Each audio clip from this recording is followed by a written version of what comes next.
I would like you to talk us through what social inclusion and equity used to be while you were growing up, because I want us to go back a little bit to history, you know, what it used to be, whereby they used to have this communal spirit, and what it is now. Take us through what the ideal concept of social inclusion and equity and what is obtainable as we speak in a society like Nigeria. Thank you once again for having me. Essentially, when you talk about social inclusion, you're talking about the fundamental human rights of individuals to be included in the social space so that they can participate in community development. Essentially, that's what it does.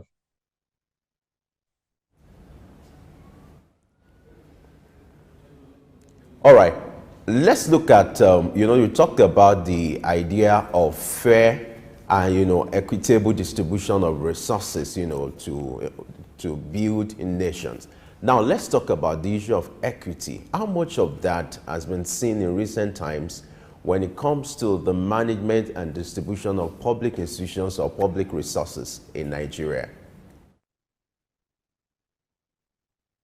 Essentially, there's a national policy on social inclusion and protection of Nigerian citizens.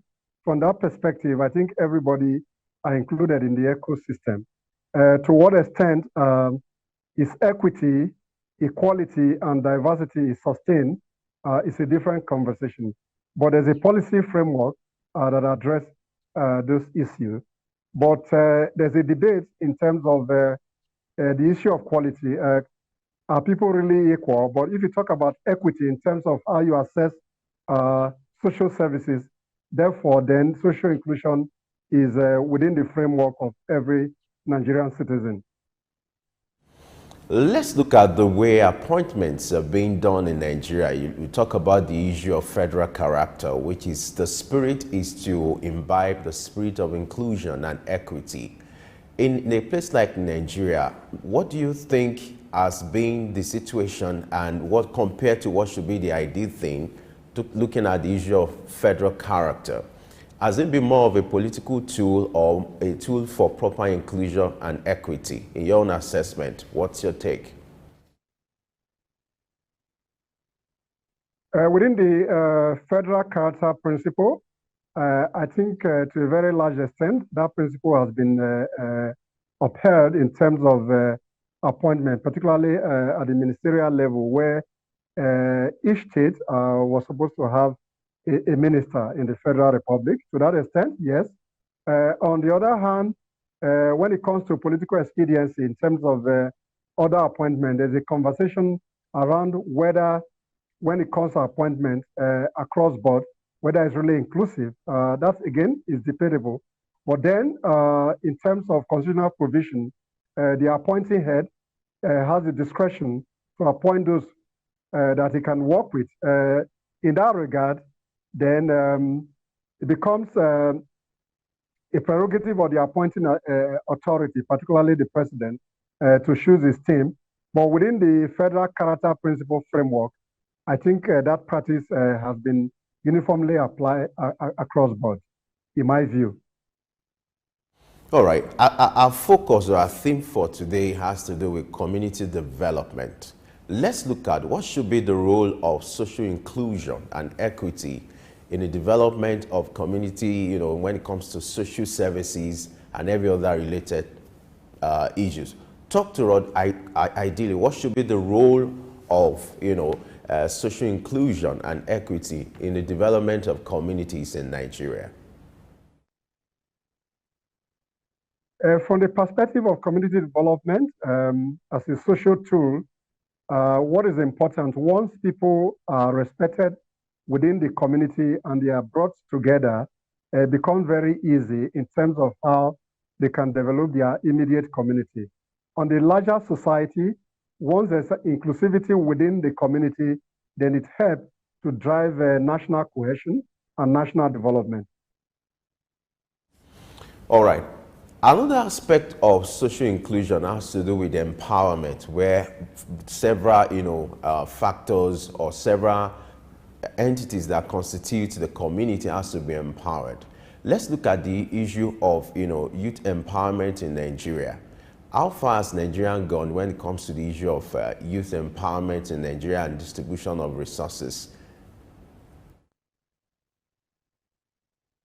There are various policy frameworks when it talks about youth empowerment. Those policy frameworks have supported youth empowerment across various communities in the country. And between the Jonathan administration up to Buhari and up to the present Tinubu administration, you have various youth empowerment programs that have helped the youth to stay focused, particularly from the perspective of driving social cohesion and national development. So there are various empowerment, even state government up to local government, have youth empowerment program that has helped to enhance social cohesion within communities. In your own estimations, what are those various challenges or issues confronting social inclusion in Nigeria, where in some instances it's made it difficult to achieve equity, equal distribution of resources? What are some of these challenges in a place like Nigeria, confronting the issue of social inclusion and equity? I think from my perspective, I think they need to harmonize the various social inclusion policies across the state, local government with the federal government, so that we have a harmonized policy that helps to drive the process of youth, particularly in community development. In addition to that, some of the youth empowerment policies are in ad hoc manner. We need to have a harmonized framework that address the issue of social inclusion. The last assembly made some amendment in the national policy on social protection, which address some of the issues that we're talking about at the moment.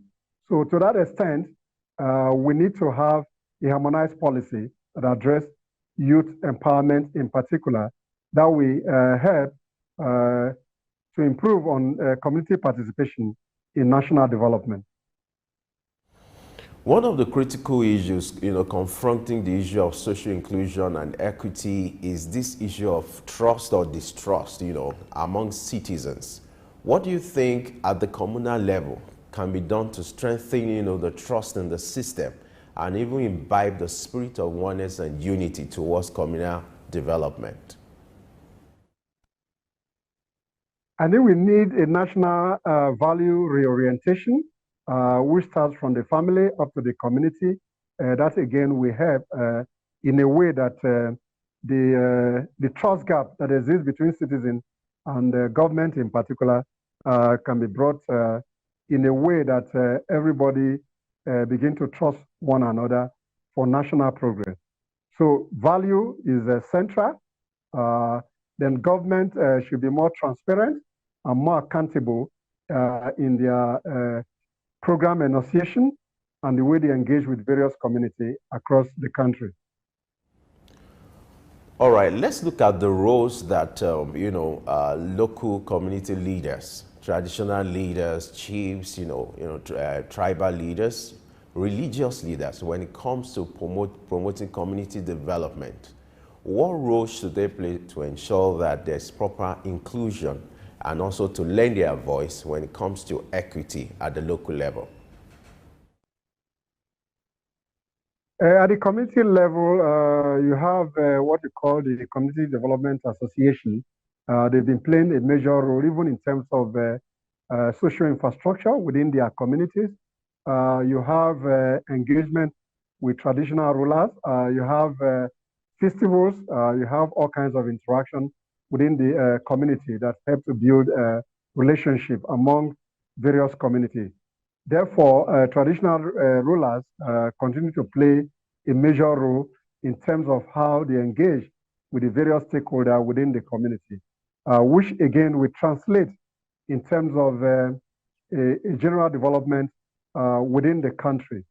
In that regard, therefore, traditional rulers are critical stakeholders in terms of how you're able to engage the citizens from communities.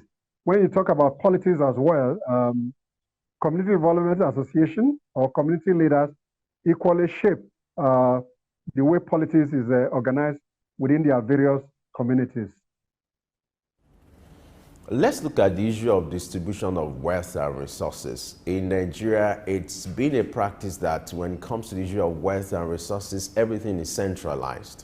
How do we ensure that it is decentralized this time around, looking at the need to face the reality of the present day and to ensure equity, in terms of distribution of resources, especially looking at the local level or the communal level, whereby each community is empowered to control its own resources and, if not manage its resources towards its own development?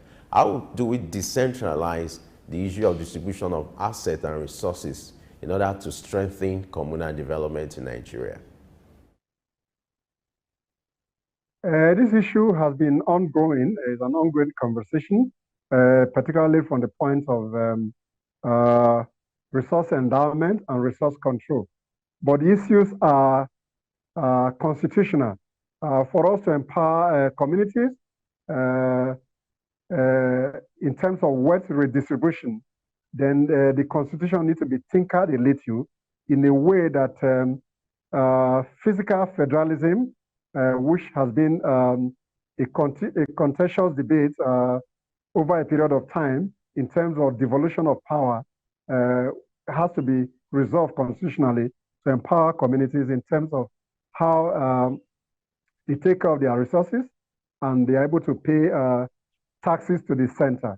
So it's a constitutional responsibility to clamor for decentralization, which is devolution of power to constituent session of the state, so that wealth will be redistributed more evenly among constituent members of the state.